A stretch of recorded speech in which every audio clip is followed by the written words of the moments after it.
Hey guys, welcome to our channel. So in this video I'm gonna tell you how to start a campaign on MailChimp. So simply what you need to do, just first of all you have to click on audience dashboard.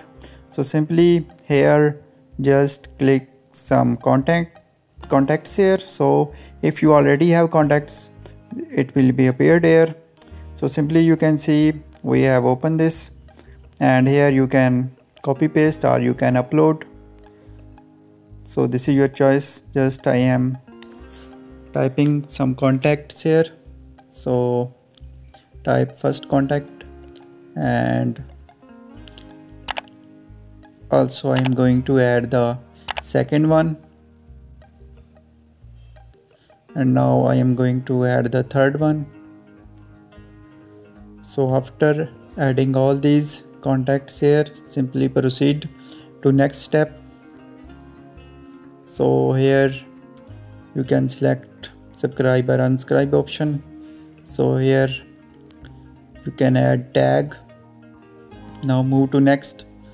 So finally our contacts are added. So finally we are going to start our campaign. So simply click here to start the campaign.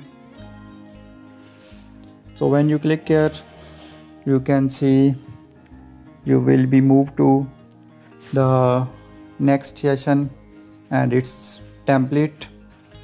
So here you can edit all the template here, like you can add photo, you can also add social media links here, you can also add the title here.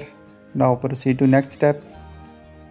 So here you can add some of the more contacts, and even you can add subject and add a form, and after completing this you can click on send. So in this way you can start a campaign on MailChimp.